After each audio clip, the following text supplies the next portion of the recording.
último vídeo, né, eu coloquei as políticas governamentais para aumentar a produtividade de uma economia e o padrão de vida, né? Então vocês veem que a maioria dessas políticas que estão citadas no livro do Mankiel é para incentivar o setor privado a poupar, a investir, incentivar o setor privado estrangeiro, né, externo, a investir na nossa economia, incentivar o setor privado a fazer mais investimentos em educação, estabelecer direitos de propriedade e manter a estabilidade política, promoção do livre comércio também efetuado pelo setor privado, incentivar o controle sobre o crescimento populacional e promover a pesquisa e desenvolvimento. Tá? A maioria delas, então, aqui é para incentivos para a atuação do setor privado. Daí surge a nossa questão. O governo deve apenas garantir direito de propriedade, estabilidade política e incentivar o crescimento promovido pelo setor privado, ou o governo também deve investir diretamente na economia para acumular, né, fatores de produção, tá, para acumular máquinas, equipamentos e aumentar a capacidade produtiva dessa nação. Tá? Então, a nossa discussão agora. Então, no caso da China, o que aconteceu, né? De acordo com Jonathan Anderson, do Emerging Advisors Group, a política macroeconômica chinesa reagiu às últimas recessões através principalmente de estímulo creditício para a expansão de investimento e consumo interno. Tá? Então, aqui, o que ele nos deu? Ele nos deu aqui que, durante as recessões, aqui, principal, na recessão da crise financeira de 2007 e 2008, aqui que houve uma grande queda do PIB chinês, aqui de novo, aqui um pouco em 2015, tá? Aqui como é que a economia chinesa reagiu? Quais foram as políticas macroeconômicas adotadas pelo governo chinês para que a economia retomasse sua trajetória de crescimento, né? Bom, então, foi principalmente uma expansão creditícia, tá? Para financiamento de projetos de desenvolvimento. Então, aqui você tem o crescimento do crédito. Tá aqui o crédito do setor bancário, financeiro, né? Bank e não bank, porque é setor financeiro também não bancário, tá? Então, crédito total na economia aqui em azul do setor financeiro e aqui mais o papel do governo também expandindo o crédito, a diferença entre azul e amarelo também levando em consideração o papel do governo para a expansão de crédito na economia chinesa. Então, se você vê que durante a recessão houve um grande aumento da expansão de crédito, né? Aqui de novo na recessão de 2015, 2016, de novo uma nova expansão de crédito. Então, todas essas recessões, elas conseguiram ser contornadas via expansão de crédito, tá? Nessa economia, expansão da dívida agregada dessa economia. E justamente isso está registrado no próximo slide, que é a elevação, o alto grau de endividamento agregado da economia chinesa que isso acarretou. Então, até aqui, 2007, 2008, o endividamento estava relativamente constante, né? E aqui ele começou a crescer na crise de 2007, 2008, né? Então, o governo promovendo investimento em infraestrutura, em projetos de desenvolvimento da economia, através da expansão de crédito, tanto do setor financeiro quanto o próprio governo se endividando para financiar esse desenvolvimento, né? E aí foi crescendo, 2015, 2016, uma nova trajetória de crescimento acentuada, e aqui, hoje em dia, nos últimos anos, você vê uma situação de constância do nível total de crédito na economia. Por quê? De nível total da dívida constante, porque a economia parou, né? O governo chinês considerou que a economia, o nível de dívida está ficando muito alto, 260%, 250, né? Não chega a 260, mas mais ou menos 250% do PIB é o tamanho da dívida agregada, né, dessa economia. Então está muito elevada e o governo começou a frear a expansão de crédito, tá? Promover políticas para desacelerar esse endividamento muito exacerbado, tá ok? Mas por que também, além do próprio nível do endividamento, né, da dívida total muito elevada, o que estava favorecendo essa expansão de crédito para contornar recessões era um setor externo superavitário, né? Então aqui você tem que as exportações líquidas são dadas pelo gráfico aqui em azul, tá? Que ele achurou a área também, mas seria essa linha em azul, tá? E aqui você tem o Net FDI, que é o investimento estrangeiro direto nessa economia, tá? Então, investimento estrangeiro direto, em geral, associado ao aumento do investimento produtivo nessa economia. Então, também positivo, muito positivo. Então, durante a crise de 2007, 2008, a current account, exportações líquidas muito altas, o net FDI também estava muito elevado, significava que a economia chinesa estava recebendo mais entrada de capital do que repassando, né? Então, tudo isso muito positivo e isso favorecia o governo a expandir crédito nessa economia que aumenta, que tem como consequência um aumento do consumo interno. Então, quando há um aumento do consumo interno, o problema é que isso leva a aumento de importações, né? E pode levar a uma current account, né? A exportações líquidas negativas. Então, como as exportações líquidas estavam muito positivas durante essas crises, até 2015, 2016 também estava positivo, bastante positivo, não tanto, mas ainda estava. Então, como estava positivo, o governo podia expandir crédito, incentivar o aumento da demanda do consumo interno, que isso não levaria a problema nas contas externas, tá? Mas hoje em dia isso não é mais verdade, tá? Hoje em dia as exportações líquidas aqui estão próximas do saldo nulo, né? E isso dá menos espaço para o governo atuar expandindo o consumo interno, porque expansão de consumo interno acarreta a expansão também de importação, que pode levar a exportações líquidas, que é exportação menos importação, essa conta ficar negativa, tá? Então pode ser um problema macroeconômico isso daqui. Então, a economia chinesa conseguiu sair das últimas recessões através de expansão de crédito, o que foi propiciado também por exportações líquidas positivas, né? E tudo isso hoje em dia não é mais verdade. Exportações líquidas estão próximas de zero, não há espaço para o governo incentivar consumo interno mais, né? E além disso também, mais importante do que a questão da current account é o próprio nível de endividamento que está exacerbado, tá? Então, provavelmente o governo chinês não vai continuar expandindo crédito agora durante a crise do Covid-19, né? Mas esse relatório feito pelo Jonathan Anderson, que está lá naquele livro que eu postei para vocês sobre Mitigating the Economic Crisis, lá que estava que eu coloquei no Moodle, ele não esse artigo está lá dentro daquele livro, né, desse autor, mas naquele momento ele ainda não tinha os dados, né, da reação da economia chinesa a essa crise, né, foi publicado acho que no primeiro trimestre, segundo trimestre de 2020, e então a gente aguarda para ver o que de fato vai acontecer, mas que há muita margem de manobra para expansão de crédito, não há mais. Bom, quais são os danos causados por recessões, né?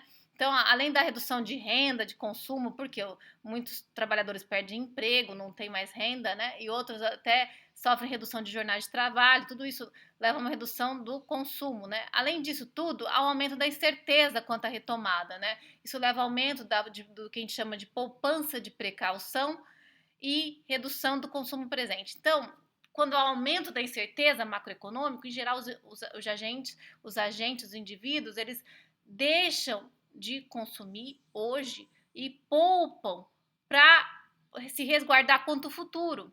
Tá? Hoje em dia não se sabe quando que a economia vai retomar uma trajetória de crescimento adequada, né? Então os agentes ficam mais avessos a gastar, né? E eles começam a poupar mais para se precaver contra uma situação muito ruim no futuro, tá?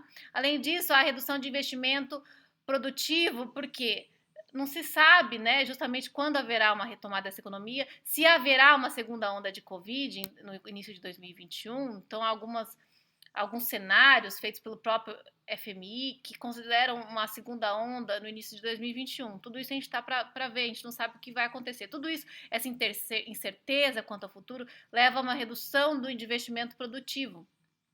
Além disso, tem um artigo muito interessante publicado em 2009, tá? O Young, no Journal of Monetary Economics, que ele diz que essas recessões têm um efeito de cicatrizes, scarring effects, né? Por quê? Porque a visão até então era de que recessões levava as firmas menos produtivas à falência primeiro, né? Então, primeiro, ia à falência as firmas que não conseguiam resistir à crise, que seriam as menos produtivas, para depois entrar em falência as firmas mais produtivas. Mas isso não é o único efeito, tá? Esse autor diz que as recessões levam também à falência firmas jovens, porém de alto potencial produtivo. E isso que gera cicatriz na economia. Por quê? Bom, em geral, as firmas muito jovens, mesmo que elas tenham alto potencial de inovação, de melhoria tecnológica, né, de produtividade, elas ainda não tiveram tempo de mostrar o rendimento que ela é capaz de gerar, né? Então, elas são muito jovens, elas são ainda improdutivas. Então, mesmo que elas tenham alto potencial, elas acabam falindo. Então, em geral, em recessões, as firmas jovens falem muito mais do que as firmas mais bem estabelecidas no mercado, tá? Não porque elas sejam menos produtivas, porque elas não tiveram tempo de mostrar o seu potencial. E isso leva a um efeito de cicatriz, porque essas firmas talvez nunca mais voltem a operar, né? Então, tudo isso restringe inovação nessa economia, restringe crescimento e de uma forma que afeta até mesmo o crescimento de longo prazo, né? Você não sabe quando que novas firmas com o mesmo potencial de inovação vão surgir, tá ok? Então, isso que é chamado de efeito de cicatriz das recessões. E no caso do Brasil, então, né? No caso do Brasil, a gente tem esse relatório do FMI que diz que uma projeção aqui de menos 9,4% de crescimento do PIB real nesse ano, né? Há projeções muito melhores, né? Menos 5%, tá? Essa aqui é apenas uma projeção que foi feita no início do ano, mas essa projeção é muito ruim em comparação com o resto do mundo, né? Você vê que o resto do emerging markets tem uma projeção de menos 3%. Por que a projeção do Brasil está muito ruim? Porque houve uma demora, né, para se conseguir adotar medidas de isolamento, e mesmo as que foram adotadas não foram muito eficazes, porque as pessoas não obedeceram, né, as normas adequadas de isolamento social, né? Então, tudo isso levou a um aumento muito grande do número de casos, né, do que se essas medidas de isolamento fossem adotadas de forma eficaz, tá ok? E como em outras economias. E isso levou o quê? Né? Então, uma notícia de ontem, de acordo com o Valor Econômico, o projeto de orçamento do governo prevê crescimento do PIB de 3,2% em 2021, que está meio que parecido com o que estava previsto aqui, né? Nesse relatório, 3,7% está previsto aqui. O projeto prevê também, de forma indicativa, que o déficit primário estimado para o setor público consolidado, União, Estados, municípios e estatais, em 2021 é de 237,3 bilhões, tá? O déficit primário em 2021. Então, de acordo com essa notícia que está no valor, o governo hoje vai atuar efetuando gastos de forma emergencial para conter a crise, mas a partir do ano que vem ele vai deixar de gastar para conter a crise, de forma a respeitar o denominado teto de gastos, tá? Então, é muito importante o governo atuar de forma ativa agora para conter essa recessão, né, gigantesca. Como eu falei para vocês, tem diversos problemas muito ruins da recessão, que pode causar queda de crescimento de longo prazo, efeito cicatriz, né, aumento da incerteza, redução de investimento, aumento de poupança de precaução. Tudo isso é muito ruim para a economia e que pode afetar o crescimento de longo prazo. Mas o governo tem que atuar para reduzir esses efeitos da recessão, tá ok? E o governo, de fato, tem atuado, mas ele diz que a partir de 2021 vai parar de atuar dessa forma, para respeitar o teto de gastos, tá? Porque o governo deveria respeitar esse teto de gasto. A questão aqui é que o governo brasileiro não tem muita credibilidade dos investidores, né? O governo já gastou muito em períodos passados, acumulou dívida. O Banco Central imprimiu muita moeda que levou a inflação para financiar gastos do governo que foram exacerbados, tá? Então houve hiperinflação, houve muita incerteza macroeconômica. Isso gerou muita incerteza quanto o controle de gastos do governo, quanto a gestão eficiente de receitas versus gastos públicos, né? Então há muita incerteza, né? O governo brasileiro vai continuar gastando de forma exacerbada ou não, né? Então, por exemplo, para a política monetária, se estabeleceu uma meta de inflação. Porque qual que é a importância de uma meta de inflação? Né? Se ela for crível, ela vai Então, o setor privado, o investidor, ele vai ficar mais tranquilo. Se o governo está adotando políticas que parecem ser convergentes com essa meta, parece então que a política monetária não vai deixar ocorrer uma inflação muito alta, justamente porque ela está respeitando aquela meta, né? Então, há uma credibilidade maior, justamente porque existe uma meta de cumprimento, tá? Aqui, para a política fiscal, procurou-se uma âncora, né? Da mesma forma que a meta de inflação é uma âncora monetária, o teto de gastos seria uma âncora fiscal, né? Então, seria uma forma do governo dizer que ele está adotando políticas eficazes, né? De escolha ótima de gastos públicos, tendo em vista as suas receitas, de forma a respeitar esse teto, é uma âncora, tá? Então, se ele adota políticas que vão a favor dessa âncora, ele está dizendo para o setor privado que ele não tá sendo um governo que desrespeita a sua meta, né? A sua âncora fiscal. E isso leva à redução da incerteza do setor privado, do investidor, até do investidor externo, que passa a investir mais nessa economia, né, em termos de máquinas, equipamentos, e aumenta a produtividade, aumenta o nível de produção, e o que leva ao aumento do bem-estar para todo mundo, tá? Então, existe um trade-off aqui, né? Há recessão, há efeito cicatriz, mas ao mesmo tempo você não quer que haja uma grande fuga, uma incerteza ainda maior nessa economia pela falta de credibilidade do governo, né, em termos de gastos e em termos de controle das suas finanças no longo prazo. A gente viu o caso da China, que o governo se endividou demais, né? E aqui, no caso do Brasil, a gente já teve um passado hiperinflacionário e a credibilidade do governo já não é muito alta. Então, o governo deve ponderar essa questão, né? Evitar os efeitos da recessão de curto prazo, mas, ao mesmo tempo, ter uma credibilidade de longo prazo, tá ok? Então, voltando para aquelas políticas governamentais, né, para aumentar a produtividade e o padrão de vida dessa economia. Então, o governo pode incentivar a poupança e investimento, né?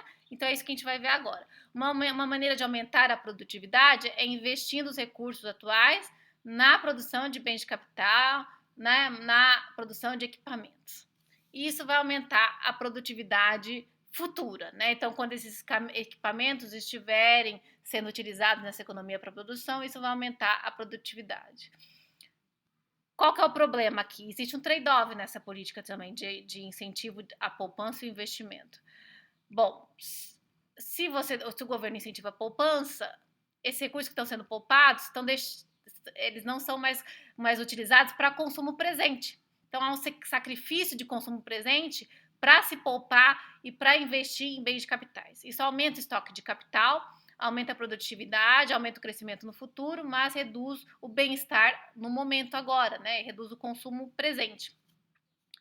E também há a segunda questão, o segundo problema aqui, que é havendo rendimentos decrescentes para capital, né? Então, supondo todo o resto de insumos fixos, você vai aumentando o capital, a lei dos rendimentos decrescentes que diz que a produtividade marginal desse capital adicional ele vai ficando cada vez menor, né? Então, esse aumento de poupança e investimento levará a um aumento de crescimento apenas transitório, né, nessa economia. Então, só para ilustrar essa questão, aqui comparando a taxa de crescimento de diversas economias, tá? Coreia do Sul, Alemanha, Brasil, Estados Unidos, entre 60 e 91. E aqui a taxa de investimento nessa mesma época, entre 60 e 91. Você vê, por exemplo, que a Brasil e a Alemanha Ocidental, o que aconteceu? A Alemanha Ocidental investiu muito mais do que o Brasil nesse período, mas a taxa de crescimento do Brasil foi similar à taxa de crescimento da Alemanha Ocidental. Isso provavelmente é também devido à lei dos rendimentos marginais decrescentes, tá ok? Porque a Alemanha Ocidental já tem um estoque de capital, já tinha nesse período um estoque muito maior do que o brasileiro, né? Então, no longo prazo, um aumento, uma taxa maior de poupança levará a um nível de renda e de produtividade maior, mas pode ter efeitos reduzidos, decrescentes no crescimento do PIB, né? E isso é o que a gente leva ao que a gente chama de efeito catch-up, efeito alcance, né, em português. Então, países que partem de um patamar mais baixo de capital e de renda, ceteris paribus, eles crescem mais rapidamente do que países que partem de patamares mais elevados, justamente devido aos rendimentos decrescentes do capital, tá? E foi esse efeito ketchup foi confirmado em estudos sobre o tema, né? Então, aqui naquele gráfico, além do exemplo Brasil, Alemanha Ocidental, você também tem o exemplo Coreia do Sul e Estados Unidos, né? Então, taxas de investimento semelhantes nesse período para as duas economias, mas o crescimento muito maior da Coreia do Sul em relação aos Estados Unidos, que já tinha um parque industrial já bem estabelecido, tá? Bom, além de incentivar a poupança, né, investimento, o governo também pode incentivar o investimento dos estrangeiros na nossa economia, investimento externo, tá? Então, o governo ele pode incentivar o investimento externo direto, que é quando um estrangeiro investe aqui e opera a empresa estrangeira aqui no nosso território. Por exemplo, quando ele instala uma filial de uma multinacional, né? Então, ele traz capital, ele também traz operação, tá ok? E outro exemplo é investimento externo de carteira, de portfólio, em que o estrangeiro ele compra ações de empresas brasileiras e, na maioria das vezes, ele não vai gerenciar essas empresas, né? Quem vai operar vai ser um brasileiro, mas ele vai trazer apenas capital para investimento produtivo, através da sua compra de ações. Qual que é o problema, né? Então, investimentos externos também aumentam o estoque de capital, aumenta a produtividade, aumenta o conhecimento tecnológico, né? Principalmente o investimento estrangeiro direto. O estrangeiro ele traz expertise, know-how do seu país na gerência e ele traz boas práticas para a nossa economia, que são também repassadas para as firmas locais, né? Então, que também tem que competir com essas empresas estrangeiras, tá? Geram recursos também para os estrangeiros, senão eles não viriam, né? Esses investimentos geram lucros para os estrangeiros, gera participação de lucros de acionistas, no caso do investimento de portfólio, né? E o FMI e o Banco Mundial, eles atuam de forma a incentivar que países mais desenvolvidos investam em projetos de infraestrutura nesses países mais pobres, que tenham um parque industrial, uma infraestrutura, né, até de transporte, né, de escoamento de mercadorias muito pior do que os países mais ricos, tá?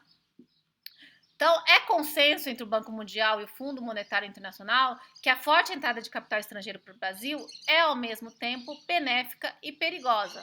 Então, as duas instituições apontaram que é muito, muito importante que se atraia capital estrangeiro para investir na nossa economia, porque daí a gente não fica dependente apenas da poupança do brasileiro para investimento no nosso setor produtivo.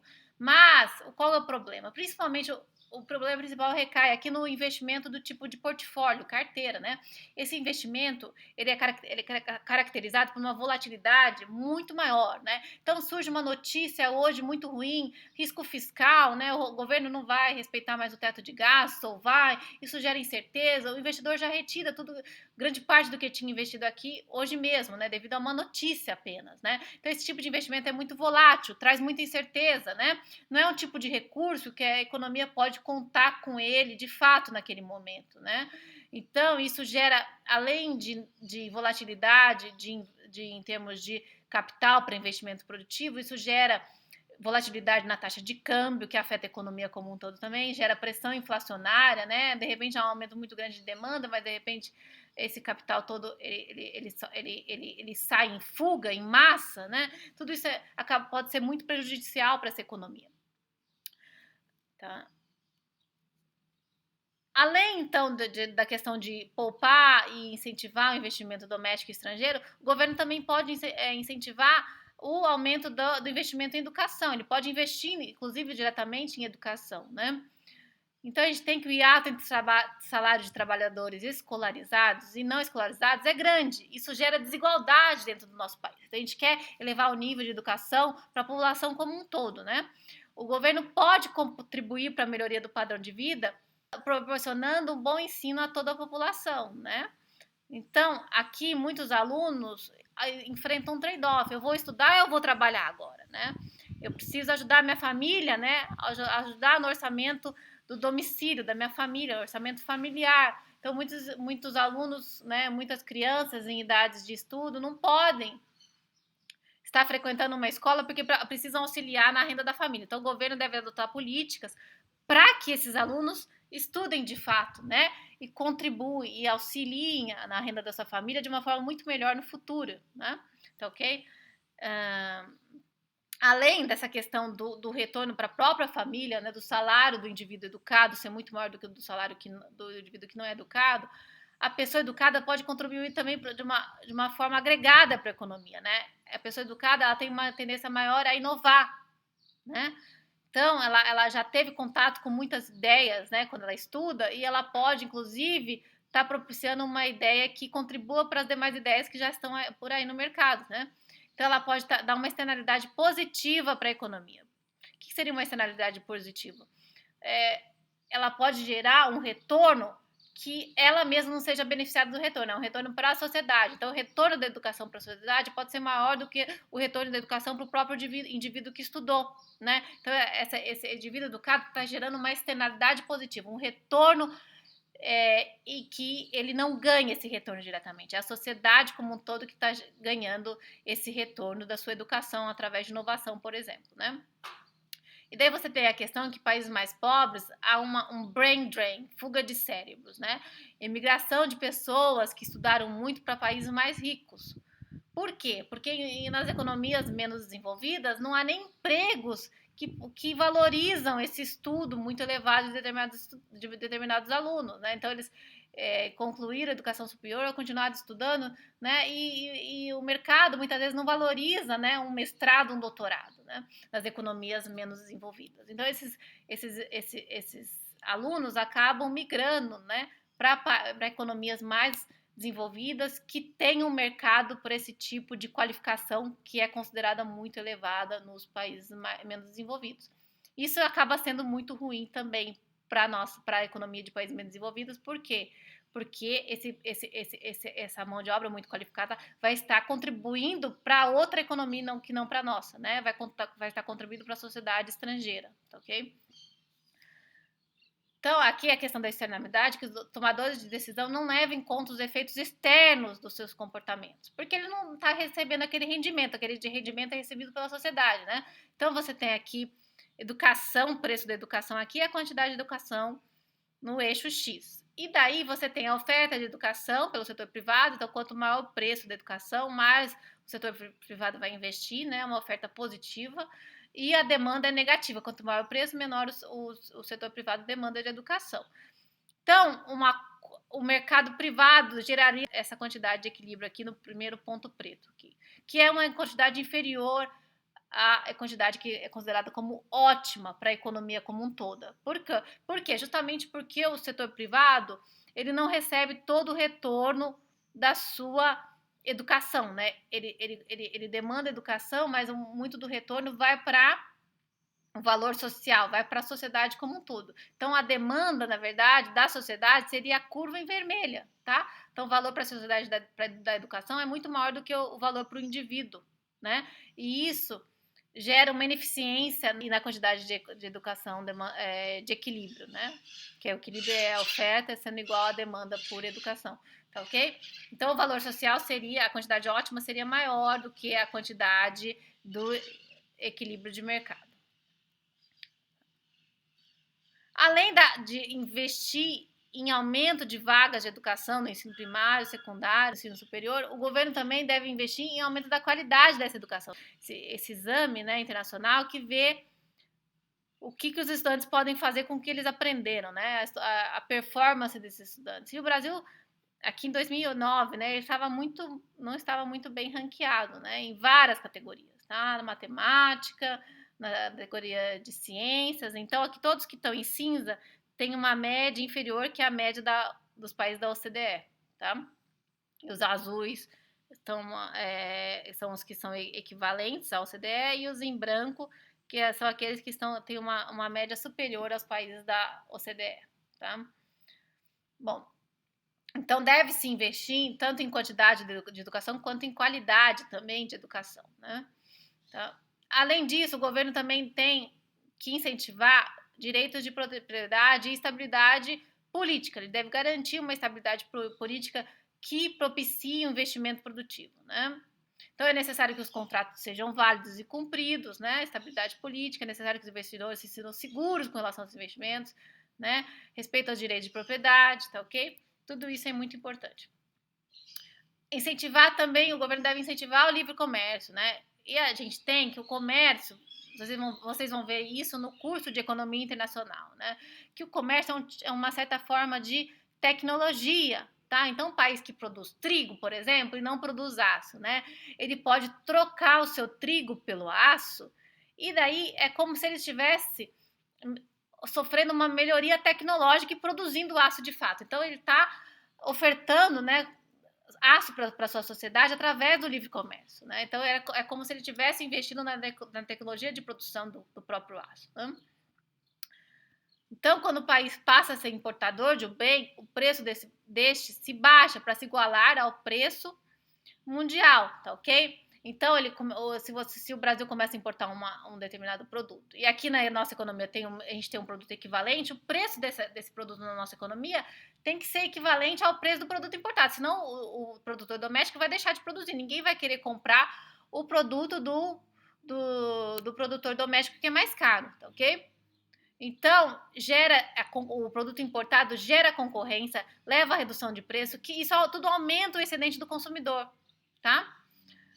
E quando esse país passa a ser exportador, acontece o contrário, aumenta-se o excedente do produtor, com aumento do preço para se igualar ao preço mundial, tá? E diminui do consumidor. Então, se um país ele tem vantagens comparativas, vocês vão ver esses conceitos com mais calma em economia internacional. Então, se ele é bom em produzir um determinado bem relativamente, então ele vai conseguir exportar esse bem, ele vai conseguir exportar no preço médio da economia internacional, tá? Então, muitas vezes, quando ele exporta, o preço desse bem acaba se tornando mais caro, né? Porque o exportador não vai querer vender mais barato para a nossa economia, ele vai querer cobrar o mesmo preço de todo mundo, né? Então, aumenta o preço e isso diminui o excedente do consumidor. Mas, em geral, o excedente total dessa economia ele vai aumentar com os ganhos do comércio, tá? Então, vocês vão ver essas questões com mais clareza em economia internacional.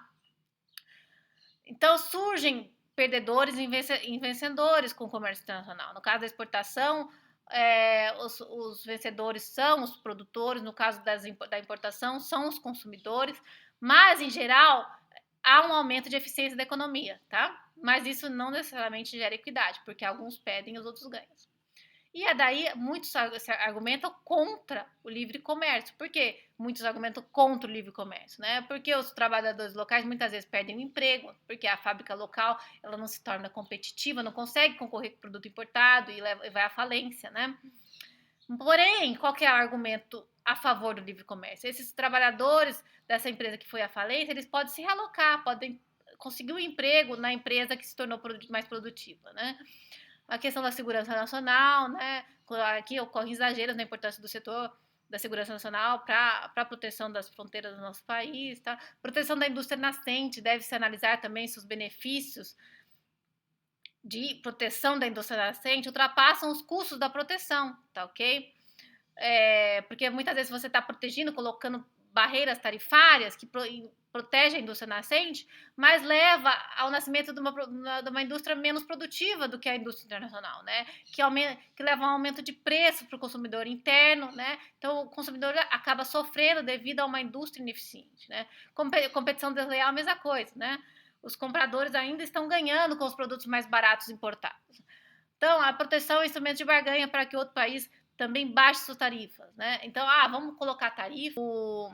Quem argumenta contra o comércio internacional diz que, então, devemos impor barreiras, porque daí isso vai ser uma ameaça para o outro país também, para ele também baixa suas barreiras, uma forma de ameaça, né? Então, eu só vou baixar a minha barreira se você também baixar a sua barreira, né? Mas muitas vezes isso também não funciona, tá?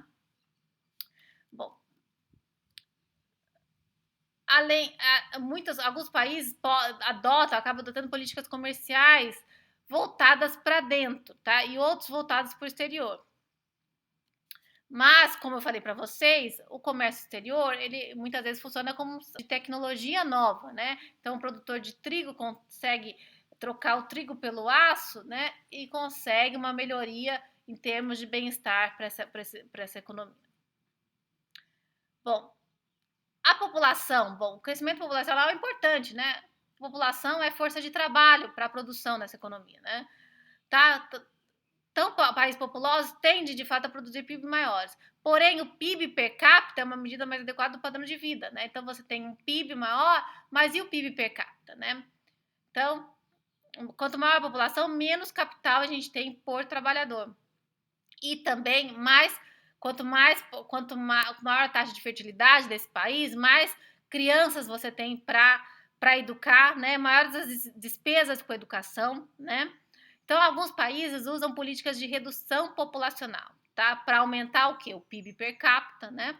E reduzir os gastos com investimento em educação, tá? E promover o aumento do bem-estar para essa economia. Bom, progresso tecnológico também, o governo pode incentivar pesquisa e gastos com pesquisa e desenvolvimento, tá?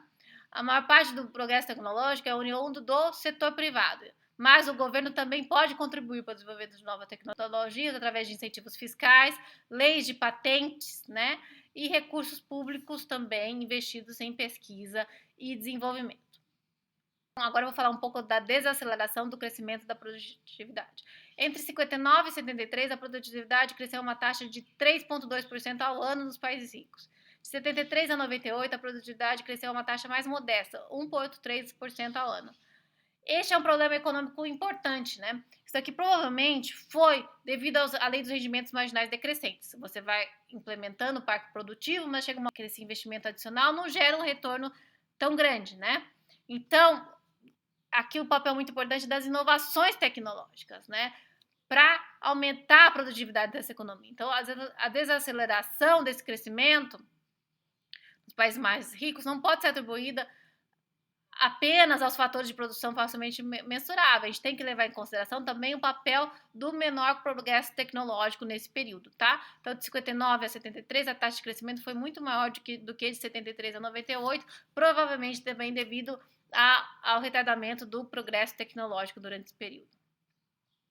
Então, aqui é um gráfico disso, né, o crescimento do PIB real. Aqui na década de 50, entre 50 e 70, um crescimento muito maior do que entre 70 e 90, devido à lei dos rendimentos marginais decrescentes e também ao retardamento do progresso tecnológico nesse período. Bom, e quais são as regiões de maior crescimento esperado entre 2019 e 2024? Eu coloquei aqui um link para vocês desse relatório da agência Focus, que tem que mostra que Ruanda, Bangladesh, Etiópia, Senegal e Mianmar são os países de maior crescimento esperado entre 2019 e 2024, tá? De acordo com esse relatório, o crescimento esperado é aproximadamente 7%, tá? Ao ano para esses países. Então, muito elevado. O que vai promover um crescimento tão elevado para esses países, né? Então, primeiro que eles têm já um nível de capital e de equipamentos muito menor do que os países mais desenvolvidos, né? Então, a lei dos rendimentos marginais decrescentes diz que o investimento adicional nessas economias, de fato, deve gerar um retorno muito maior, né? Além disso, houve uma melhoria muito grande das instituições, o governo promoveu políticas para a melhoria das instituições, né? E a promoção de um ambiente adequado para investimento do setor privado nessas economias. Além disso, o setor público tem atuado ativamente no aumento na melhoria do parque industrial, investimento em infraestrutura, na estrutura de transporte, né? No desenvolvimento desses países. E na abertura econômica também em alguns deles, tá ok? Então, todas essas políticas a gente é esperado, né, de acordo com o relatório Focus, que vai levar a um crescimento muito elevado nessas economias. Crescimento esperado muito maior do que nas demais economias, tá? Então, pessoal, apenas para resumir a aula de hoje, né? Então, o PIB per capita, ele varia no mundo, né? Países mais ricos têm PIB per capita mais de 10 vezes maior do que países mais pobres. As taxas de crescimento podem levar ao efeito catch-up, né? Acúmulo de capital, sujeito à lei dos rendimentos decrescentes, né? Então explica crescimentos superiores em países mais pobres em relação a países mais ricos. Então, justamente a lei dos rendimentos marginais decrescentes, né? Então, países que têm um menor estoque de máquinas e equipamentos, eles devem crescer a uma taxa muito maior do que países que têm um estoque maior, países mais desenvolvidos, mais ricos. E isso pode levar a um efeito catch-up, né? Efeito alcance dos países mais pobres em relação aos países mais ricos. Padrão de vida ele depende da nossa capacidade de produzir bens serviços. Por isso que a gente estudou essa questão do nível de produção e da produtividade média numa economia, tá ok? Então, a gente depende da nossa capacidade produtiva para aumentar o bem-estar social, né? E essa produtividade, por sua vez, depende do quê? Do estoque de capital físico, capital humano, né? Recursos naturais e a tecnologia, né? Bom, e as políticas do governo podem influenciar essa taxa de crescimento através de políticas para promoção da poupança do investimento, promoção da educação, dos direitos de propriedade, estabilidade política, pesquisa e desenvolvimento, comércio e outras, né? Por exemplo, a melhoria da matriz energética, né? Para se buscar um desenvolvimento sustentável. Então, vamos melhorar a nossa matriz de forma a consumir menos fontes de energia não renováveis e consumir mais renováveis, né? Como investimento, por exemplo, na geração de energia eólica, né? Então, a gente teve, no início da década de 2000, uma crise de eletricidade, geração de eletricidade, porque houve uma seca muito grande no país, né? E a partir daí começou-se a investir na geração de energia eólica, tá? Que é muito importante porque também é um recurso renovável, né? E é importante para o desenvolvimento sustentável de longo prazo. Então, pessoal, é isso por enquanto.